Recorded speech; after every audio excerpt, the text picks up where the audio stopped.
Иван Андреевич, вам нужно немедленно вызвать полицию.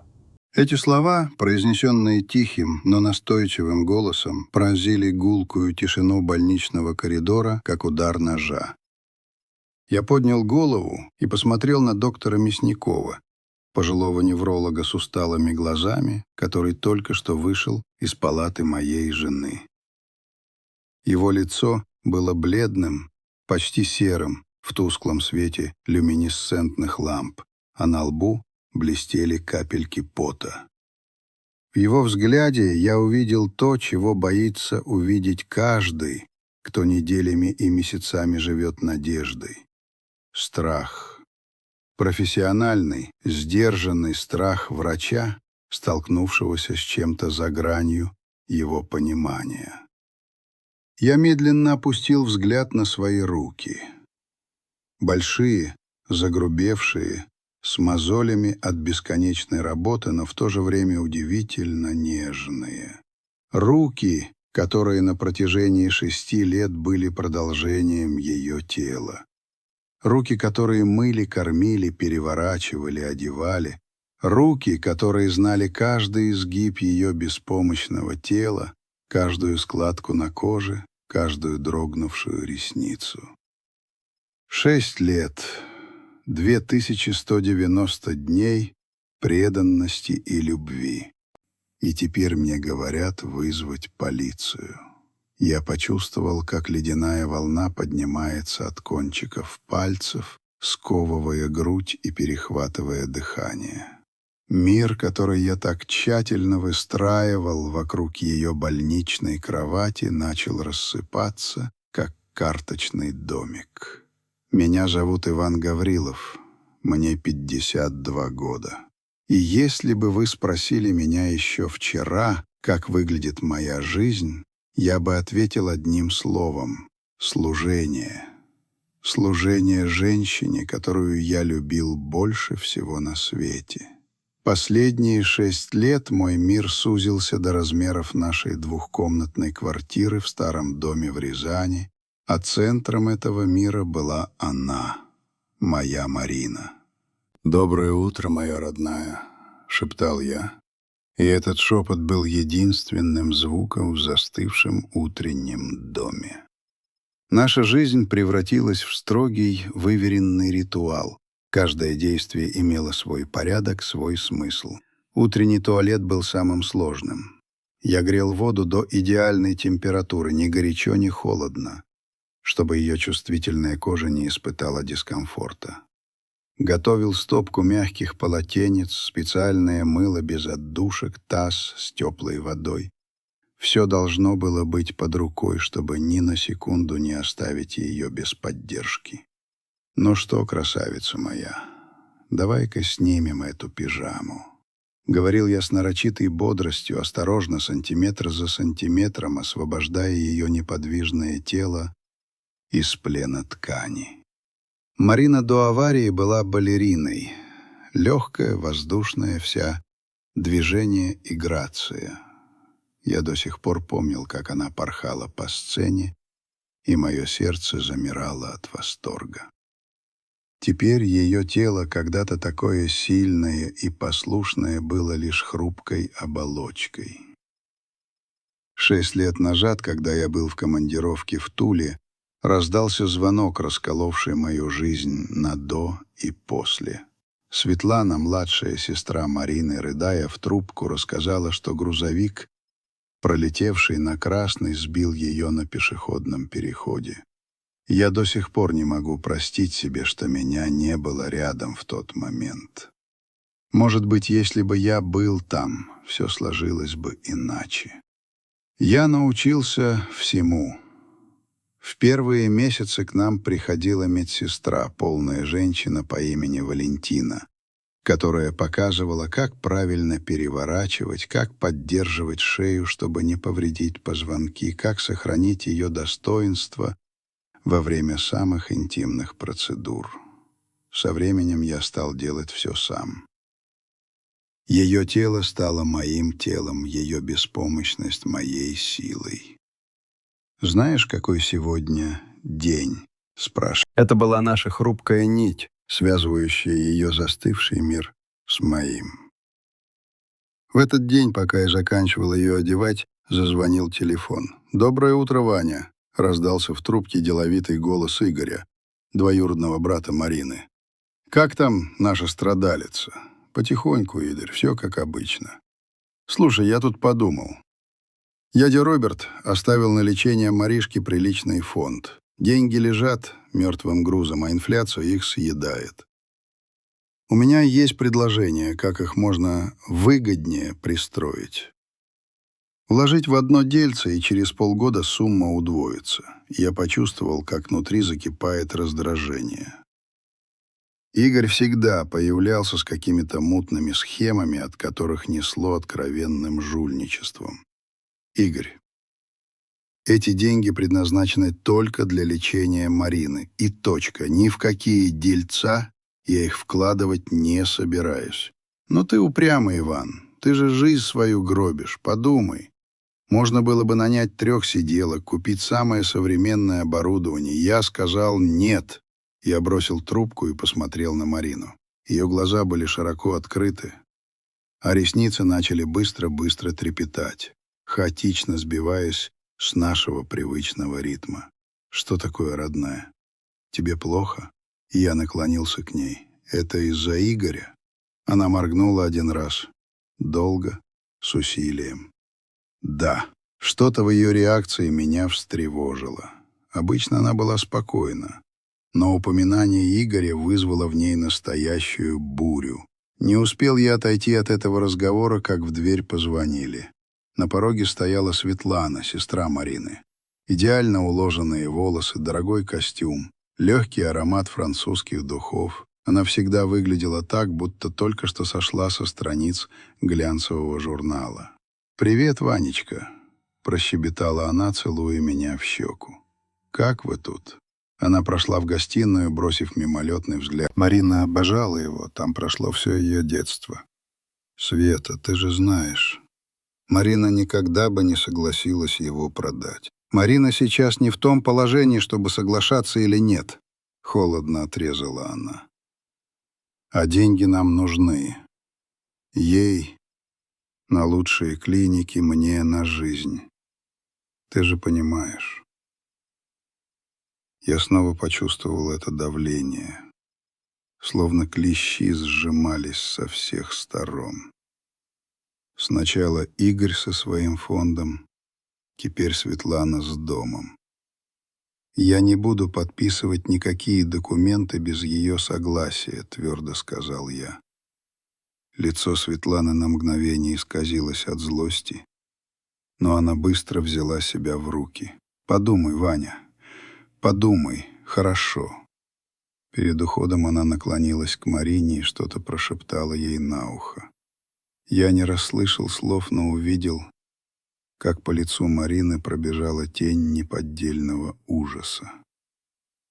Вечером позвонила моя сестра Людмила из Воронежа. «Вань, как ты? Совсем себя загонял, наверное». «Ничего, Люда, справляюсь. Я все думаю о тебе. Может, все-таки пансионат? Есть очень хорошие и специализированные. Ты бы хоть вздохнул немного. И Олю надо продолжать искать». При упоминании Ольги у меня сжалось сердце. Моя младшая сестра Ольга исчезла 2 года назад. Просто вышла из дома и не вернулась. Полиция развела руками. Взрослая женщина могла уехать. Но я знал, что это не так. Оля никогда бы не уехала, не сказав ни слова. Мы уже все перепробовали, Люда. Частный детектив ничего не нашел. Значит, надо нанять другого, Вань. Ты не можешь тянуть все на себе. И уход за Мариной, и поиски Оли. Я устало вздохнул. Я не брошу Марину. Никогда. Разговор с сестрой оставил что-то зловещее и липкое витало в воздухе, и я, погруженный в свое служение, слишком долго этого не замечал. Следующие несколько дней прошли в тумане. Я старался придерживаться привычного распорядка, словно это могло удержать мой мир от окончательного распада. Утренние процедуры, кормление, тихие разговоры с Мариной, которые я читал вслух Чехова.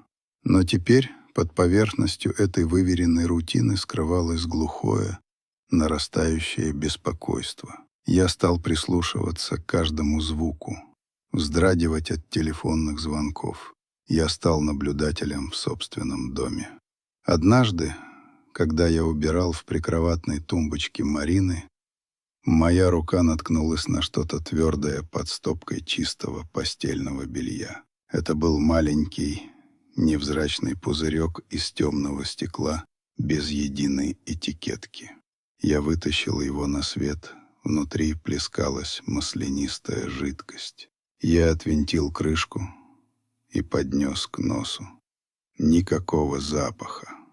Лекарства, которые прописывал Мясников, я знал наизусть. Все они хранились в аптечке на кухне, в оригинальных упаковках с четкими инструкциями. Этого пузырька я никогда не видел.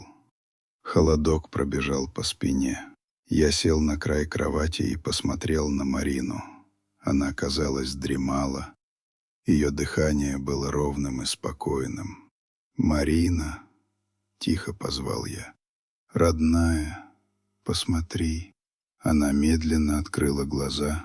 Я протянул ей пузырек так, чтобы она могла его видеть. Реакция была мгновенной и пугающей. Ее глаза расширились от ужаса. Зрачки сузились до крошечных точек. Она начала моргать. Быстро, беспорядочно. С такой паникой, что я испугался, как бы с ней не случился припадок. Это была не наша размеренная азбука. Это был крик о помощи, запертый в ее неподвижном теле. «Тихо, тихо, моя хорошая. Этот пузырек, тебе его кто-то дал?» Одно долгое, тяжелое моргание. «Да, это был врач?» Два быстрых моргания. «Нет». Сердце заколотилось. «Светлана?» Два моргания. «Нет». «Игорь?»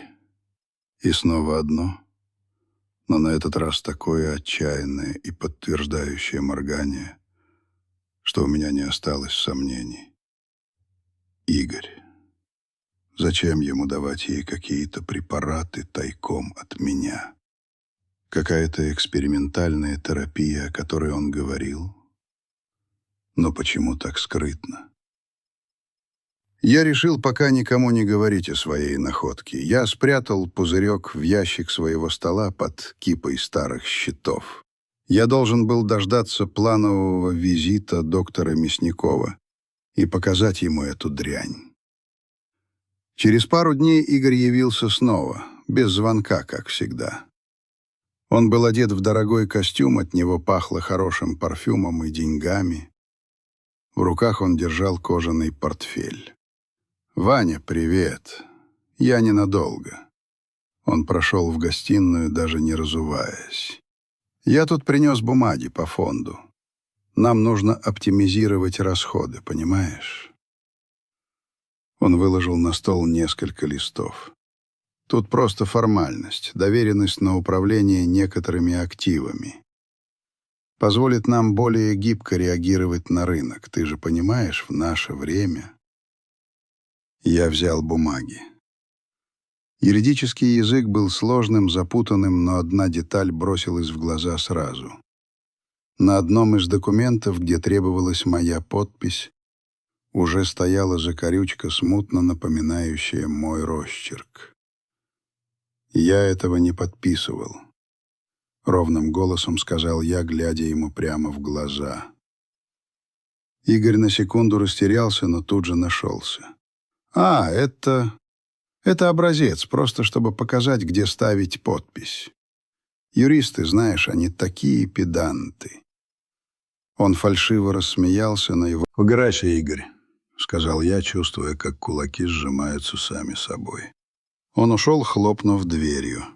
Я остался стоять посреди комнаты, оглушенный его наглостью. Поддельная подпись. Он пытался обманом получить доступ к деньгам. Теперь его настойчивость обретала зловещий смысл. На следующий день пришла Светлана. Она была в ярости. «Я звонила Игорю. Ты отказался подписывать документы по дому. Покупатель уходит. Ваня, ты понимаешь, что ты делаешь?» «Я делаю то, что считал бы правильным Марина», — спокойно ответил я. «Да что ты знаешь о том, что она считает правильным?» — вскрикнула она. «Ты видишь в ней только свою жертву, святую мученицу, у постели которой ты можешь отыгрывать роль благородного рыцаря». Ее слова были как пощечины. Я промолчал. Тогда она подошла к кровати Марины и, наклонившись, прошипела ей прямо в ухо. «Если ты не заставишь его подписать бумаги, я расскажу ему про Ольгу, про то, где она была на самом деле перед тем, как исчезнуть. Ты ведь не хочешь, чтобы он узнал правду, не так ли?» Я не слышал слов, но видел, как лицо Марины исказилось от ужаса. По ее щеке скатилась слеза. Одна единственная. Светлана выпрямилась и победно посмотрела на меня. Она передумала. Уверена, она даст тебе знак. Когда она ушла, я сел рядом с Мариной и взял ее за руку. Рука была ледяной. «Родная моя, что происходит? Что она тебе сказала? Она угрожала тебе?» Одно долгое, отчаянное моргание. Да. Это связано с продажей дома. 2 моргания. Нет. С Игорем? Нет. С Ольгой? Я тогда не придал ее словам значения, списав все на ее излишнюю подозрительность. А теперь ее слова звучали как пророчество. Ночью я не мог уснуть. Я лежал на диване, глядя в потолок, и пазл, который я не мог собрать 2 года, начал складываться. Давление Игоря и Светланы, поддельная подпись, таинственный пузырек, упоминание Ольги. Все это было звеньями одной цепи.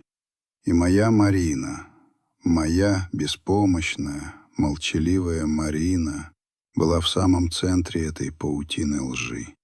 Внезапно я услышал тихий звук из ее спальни. Неровный, прерывистый. Я вскочил и подбежал к кровати. Марина задыхалась. Ее грудь тяжело вздымалась, из горла вырывались хрипы. Лицо стало синюшным. Пневмония. Я знал, что это самый страшный враг лежачих больных. Застойная пневмония. Я схватил телефон и трясущимися руками набрал номер скорой, а потом доктора Мясникова. «Алло, Петр Николаевич, это Гаврилов. Марине плохо, очень плохо. Она задыхается, мы едем в больницу». Пока мы ждали скорую, я держал ее за руку и шептал: «Держись, родная, держись. Я с тобой, я все выясню. Обещаю тебе». В кармане моих брюк лежал тот самый пузырек. Я вез его в больницу вместе с ней. Это был мой единственный шанс докопаться до правды. Моя точка невозврата. Я чувствовал, что эта ночь станет решающей. Либо я спасу ее и разгадаю эту тайну, либо потеряю ее навсегда. Поездка в больницу в воющей сиренами машине скорой помощи показалась мне вечностью.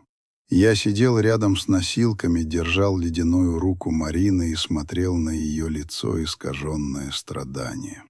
Фельдшер, молодой парень с уставшими глазами, вколол ей что-то, и хрипы стали тише. Но ее дыхание оставалось повисшим. Я опустился на жесткий стул и обхватил голову руками. Запах больницы, смесь хлорки, лекарств и едва уловимого страха ударил в ноздри, возвращая меня на 6 лет назад, в тот день, когда я впервые увидел Марину после аварии. Та же безысходность, то же ледяное отчаяние.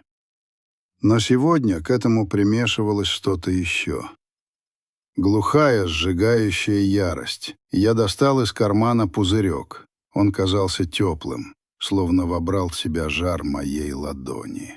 Это была единственная ниточка, единственная улика в этом запутанном клубке.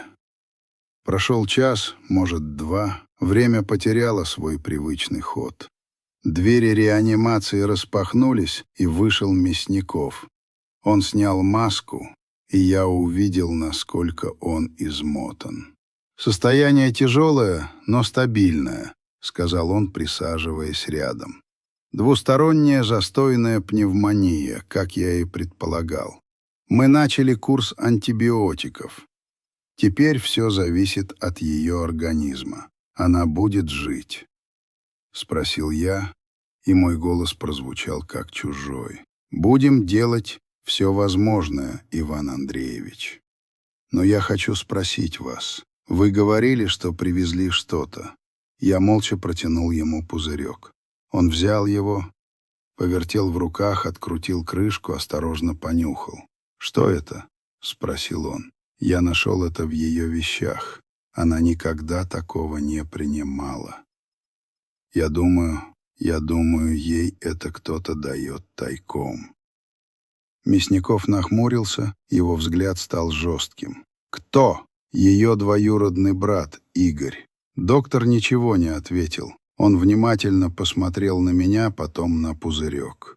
«Я немедленно отправлю это в лабораторию. Результаты будут через несколько часов. А пока вам лучше пойти домой, отдохнуть. Мы вам позвоним, если что-то изменится». Я не мог уйти. Я остался сидеть в этом коридоре, глядя на закрытую дверь реанимации. Я был слепым и глухим истуканом, который 6 лет играл роль преданного мужа, не замечая паутины, которую плели прямо у меня под носом. Ближе к утру Мясников вышел снова. На этот раз он был не один. Рядом с ним стоял другой врач, моложе, в очках, с серьезным, сосредоточенным лицом. Это был тот самый невролог. «Иван Андреевич», — начал Мясников, его голос звучал странно, глухо. «Мы получили предварительные результаты анализов, и нам нужно серьезно поговорить». Они провели меня в его кабинет. Невролог положил на стол какие-то снимки и распечатки. «Мы сделали вашей жене полное обследование», — сказал он, избегая смотреть мне в глаза. «МРТ шейного и грудного отделов позвоночника, электромиографию». Он говорил какие-то медицинские термины, которые я едва понимал. Я слушал, но не слышал, ожидая главного. «Понимаете, Иван Андреевич», — вмешался Мясников, 6 лет назад, когда вашу жену привезли в другую больницу, ей поставили диагноз — тяжелое повреждение спинного мозга. На основании этого диагноза и была установлена ее группа инвалидности. Мы все эти годы исходили из этого диагноза, но...» Он сделал паузу, подбирая слова. «Но наши сегодняшние исследования не показывают никаких, абсолютно никаких органических повреждений спинного мозга. Ни старых, ни новых. Ее нервные пути в полном порядке». Я смотрел на него не в силах осмыслить услышанное. Что это значит? Невролог кашлянул. Это значит, что с точки зрения неврологии нет никаких физических причин для ее паралича. Более того, ее мышечный тонус, он не соответствует состоянию человека, который 6 лет провел без движения. Да, мышцы ослаблены, но нет той глубокой атрофии, которая в малых, но регулярных дозах. А в том пузырьке, что вы принесли, концентрированный раствор этого же вещества. Эти препараты в такой дозировке не вызывают полный паралич, но они подавляют центральную нервную систему, вызывают мышечную слабость, сонливость, спутанность сознания. Они создают видимость паралича. Понимаете? Вашу жену все эти годы систематически травили. И вот тогда прозвучали те самые слова. «Иван Андреевич, вам нужно немедленно вызвать полицию». Я не помню, как позвонил, что говорил, помню только, как в кабинете появились двое в форме и женщина в штатском, представившаяся капитаном Соколовой. Она была спокойной, деловитой, с умными, пронзительными глазами. Она задавала вопросы, а я отвечал как автомат. Про аварию, про диагноз, про Игоря, Светлану, пропавшую Ольгу, про поддельную подпись, про пузырек. Каждое мое слово, казалось, отливало новую деталь в чудовищной картине преступления. «Я могу ее увидеть?» — спросил я, когда допрос закончился. Соколова посмотрела на Мясникова, тот кивнул. Мы прекратили введение всех седативных препаратов. Сейчас ее организм очищается. Она может быть дезориентирована, но она должна быть в сознании. Я вошел в палату. Марина лежала с открытыми глазами, но это был другой взгляд. Не застывший, безжизненный взгляд, к которому я привык за 6 лет. Это был осмысленный, живой, полный невыразимой боли взгляд. Она смотрела на меня.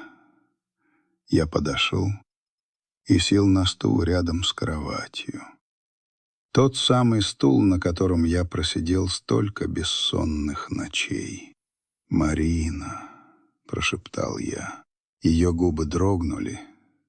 Она попыталась что-то сказать, но из горла вырвался лишь хриплый, слабый стон. Она не говорила 6 лет. Я взял ее руку, она была теплой, и вдруг я почувствовал слабость. Я плакал беззвучно, уронив голову ей на грудь, сотрясаясь от рыданий, которые копились во мне все эти годы. Плакал от облегчения, что она жива, от ужаса, через который ей пришлось пройти, и от ярости на тех, кто это с ней сделал. Она снова попыталась что-то сказать, я поднял голову. Она смотрела мне прямо в глаза, и в ее взгляде была отчаянная мольба. Она с трудом разлепила сухие губы. «О, Лю!» — прошелестел ее голос, тонкий, как паутина. «Они убили Олю». Слова Марины, хриплые, едва слышные, повисли в стерильном воздухе палаты, как смертный приговор. Они убили Олю. Мой мир, который только что треснул, теперь разлетелся на 1000 осколков. Ольга, моя жизнерадостная, вечно смеющаяся младшая сестра. Убили. И все это время я был рядом, слепой поводырь, презрячий, на молчащей пленнице. В этот момент в палату вошла капитан Соколова. Она услышала последние слова. Ее лицо не дрогнуло, но во взгляде появилась стальная жесткость. Она подошла к кровати. «Марина Викторовна». Ее голос был мягким, но настойчивым. «Вам нужно рассказать нам все, что вы знаете. Каждая деталь может быть важна». И Марина начала говорить. Сначала ее голос был едва слышен, слова давались с трудом, она задыхалась. Но с каждой минутой, словно прорывая плотину 6-летнего молчания, ее речь становилась все увереннее. А я сидел рядом, окаменевший, и слушал историю своего собственного ада. Все началось не с аварии. Аварии никогда и не было. Все началось со звонка Светланы, которая пригласила их с Мариной на ужин в загородный ресторан. Семейный вечер, отдохнем, поболтаем. Травма, паралич, полная неподвижность до конца жизни. Когда она попыталась протестовать, двигаться, кричать, в палате появились Игорь и Светлана. Они не угрожали, они просто показали ей фотографии. Фотографии меня. Вот я выхожу из нашего подъезда, вот я сажусь в машину, вот я покупаю продукты в магазине. На всех снимках за мной на небольшом расстоянии маячила одна и та же фигура. Хмурый мужчина в кожаной куртке. «Он будет жить, пока ты будешь послушной девочкой», — ласково сказала тогда Светлана. «Одно неверное движение, одно слово, и твой Ванечка случайно попадет под машину. По-настоящему». План был дьявольски прост. Марина — послушная, парализованный инвалид. Я — убитый горем муж, который получает доступ к целевому фонду дяди Роберта. Деньги из фонда должны были выводиться через клинику Валентина Петровича под видом дорогостоящих процедур и консультаций зарубежных специалистов. А я, погрязший в уходе за больной женой, не должен был ничего замечать. «Но зачем?» — прошептал я, не в силах поверить в услышанное. «Неужели только из-за денег?» Марина покачала головой, и в ее глазах блеснул огонек былой силы. «Не только. Деньги были только предлогом. Главной целью был дом, точнее, то, что спрятано в доме. Она рассказала, что ее отец, тихий, скромный бухгалтер, много лет вел дела Игоря. И незадолго до своей смерти он понял, что его племянник занимается не просто бизнесом, а крупными финансовыми махинациями. Отмыванием денег через подставные фирмы, в которых были замешаны серьезные люди из городской администрации. Отец испугался, но вместо того, чтобы пойти в полицию, он собрал весь компромат. Документы, расписки, записи разговоров. Их план состоял в том, чтобы держать Марину в заложниках, медленно выкачивая деньги из фонда и параллельно искать компромат. Продажа дома должна была стать финальным аккордом. Под предлогом ремонта они собирались перевернуть там все вверх дном. «А Ольга?» — спросила капитан Соколова. «Какую роль во всем этом играла ваша сестра, Иван Андреевич?» Я сглотнул ком в горле. «Оля, она догадалась», — прошептала Марина. «Она единственная, кто не поверил в аварию. Она приходила ко мне, когда тебя не было дома. Пыталась говорить со мной, задавала вопросы. Я не могла ей ответить, но я смотрела на нее. Я пыталась взглядом передать ей весь ужас, и она поняла. Ольга начала собственное расследование.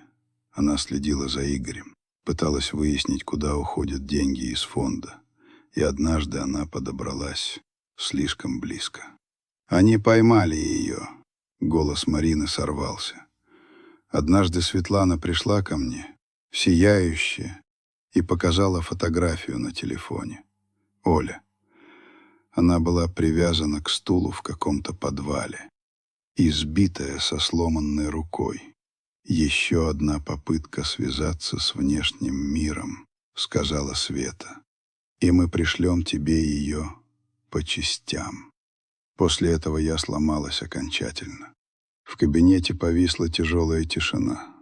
Соколова несколько минут молча смотрела в одну точку, потом взяла телефон. «Мне нужны ордера на арест и обыск. Гаврилов Игорь Степанович и Захарова Светлана Викторовна. Немедленно. и поднять все материалы по делу об исчезновении Гавриловой Ольги Андреевны. Я хочу, чтобы это дело было у меня на столе через час.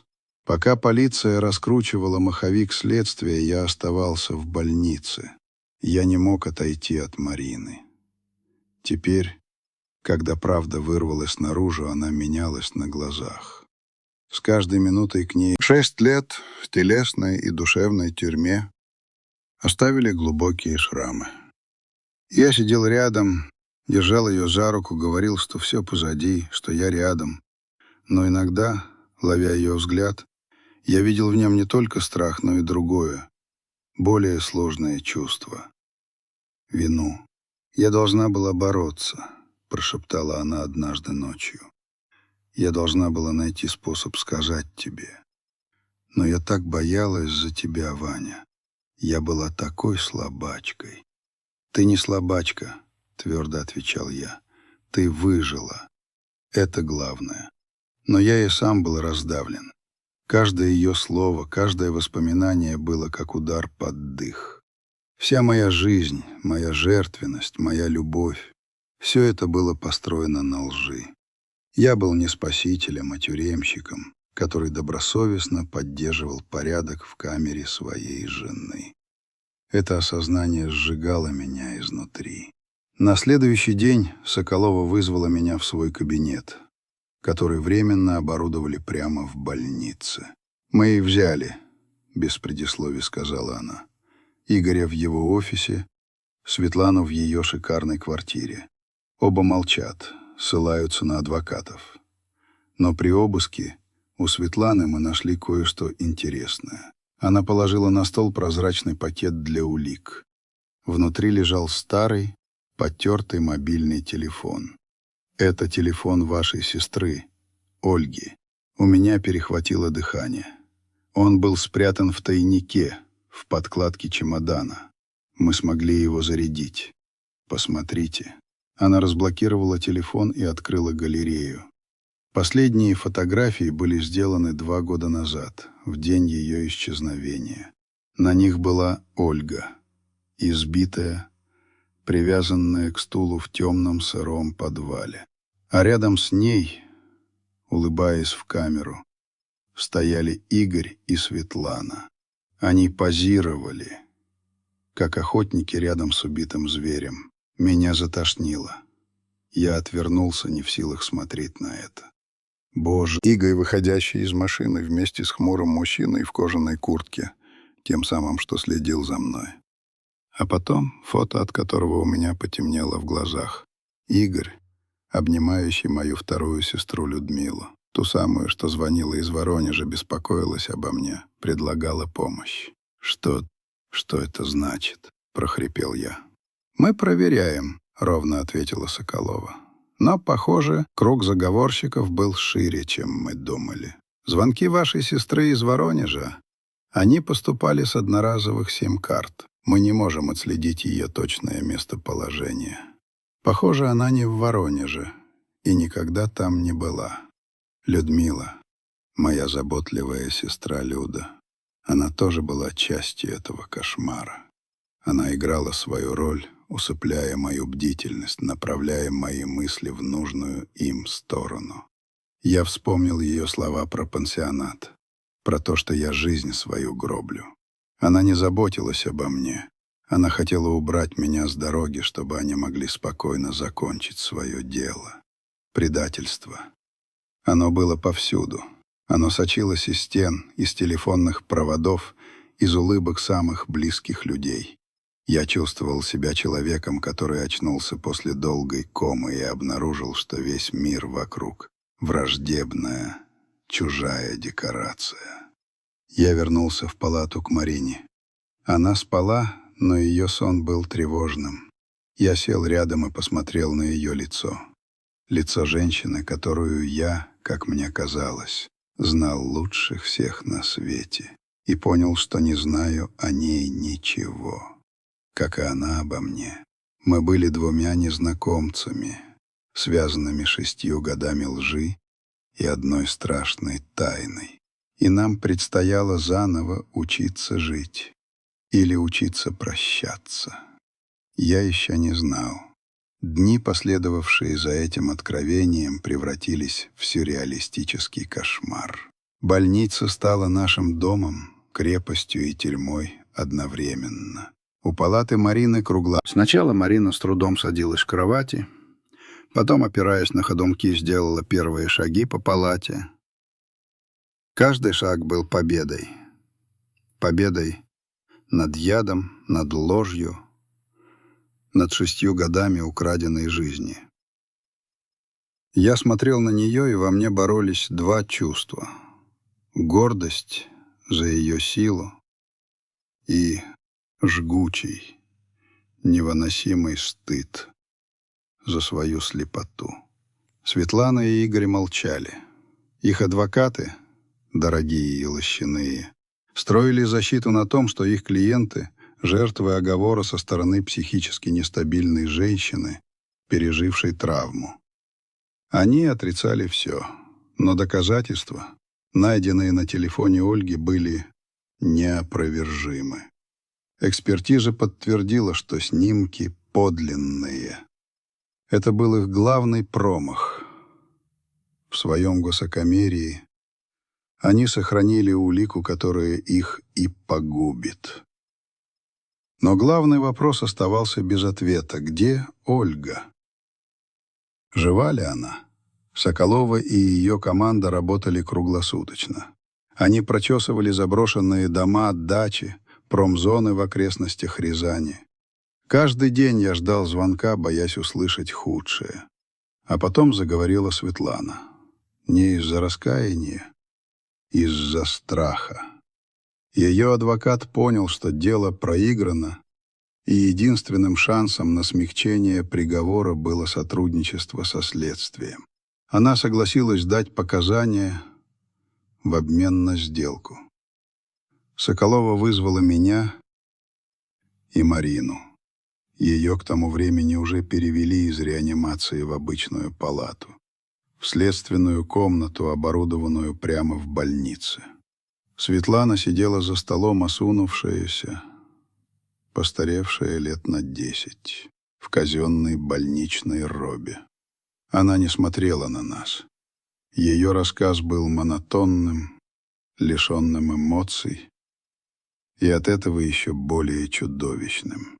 Она рассказала, как они похитили Ольгу, как держали ее в подвале старой дачи. Она всегда считала, что родители любили тебя и Олю больше, что тебе все доставалось легко, а потом ты удачно женился на Марине, а она так и осталась одна.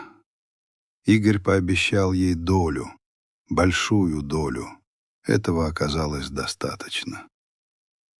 И тут она рассказала то, от чего у Марины вырвался сдавленный стон, а я вцепился в стол, чтобы не броситься на эту тварь. Когда они похитили Ольгу, они обнаружили, что она беременна. «Мы не знали, что делать», — безразлично продолжала Светлана.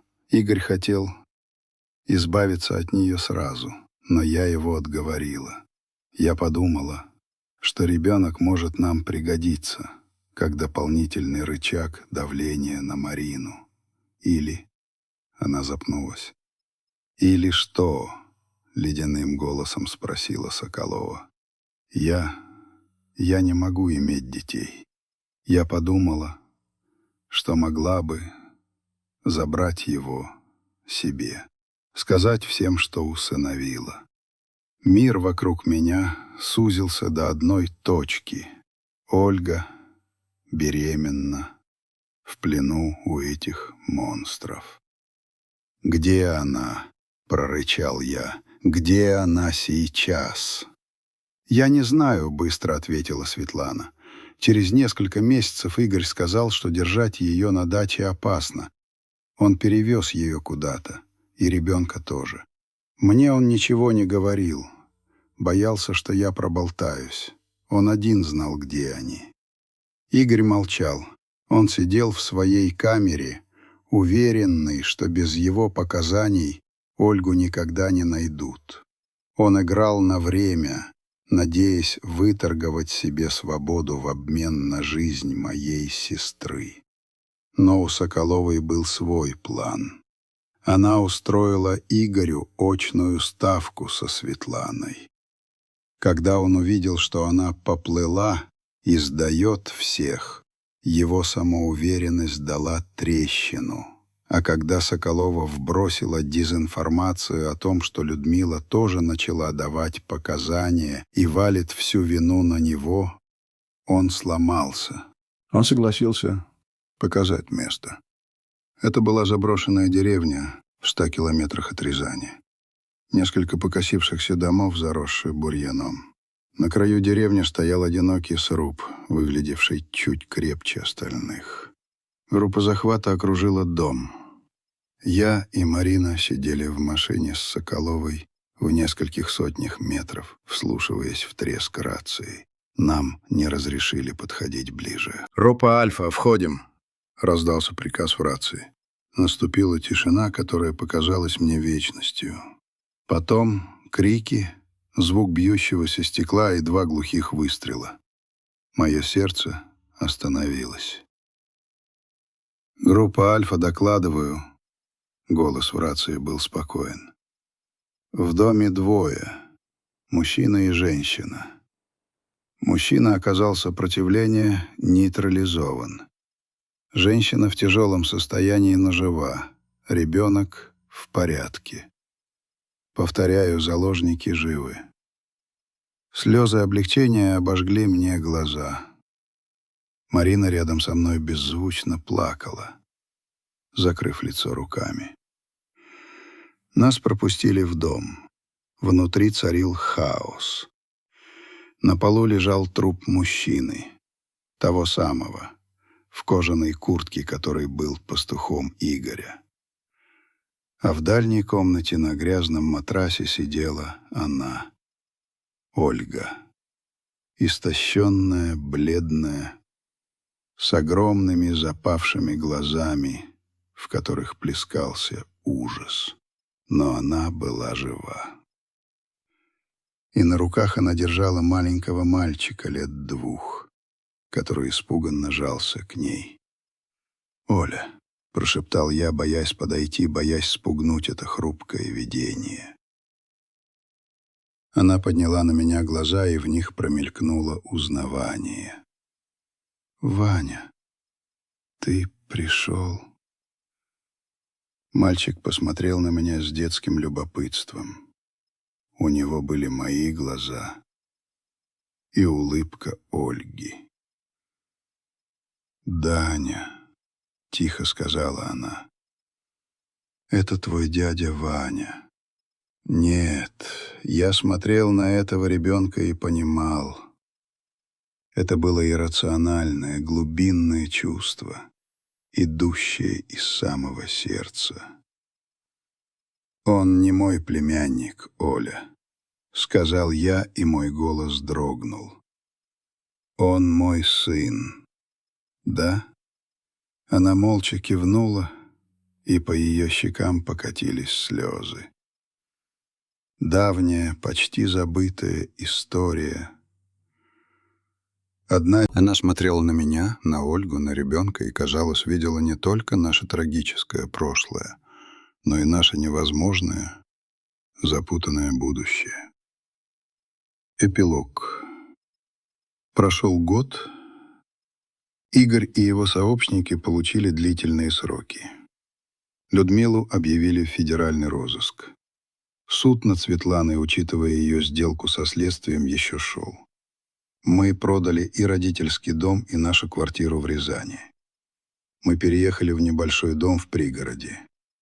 Я, Марина, Ольга и Даня. Наша странная, изломанная, но семья. Ольга медленно восстанавливалась. Физически она была почти здорова, но ужасы плена еще долго будут приходить к ней во снах. Даня, мой сын, оказался удивительно жизнерадостным и светлым ребенком, словно его детская душа инстинктивно отторгала пережитый мрак. Он называл меня папой. И каждый раз, когда я слышал это слово, мое сердце сжималось от боли и нежности. С Мариной у нас все было сложно. Стена 6-летней лжи, пусть и вынужденной, не могла исчезнуть в один миг. Мы учились говорить друг с другом заново, учились доверять. Иногда я ловил ее взгляд, устремленный на меня и Даню, и видел в нем тень былой боли. А она, наверное, видела в моих глазах отголоски стыда за мою слепоту. Мы не были больше той парой, которой были до аварии. Мы стали другими людьми, которых навсегда изменила эта история. Однажды вечером мы сидели на веранде и смотрели, как Даня и Ольга играют на лужайке. «Ты счастлив, Ваня?» — тихо спросила Марина.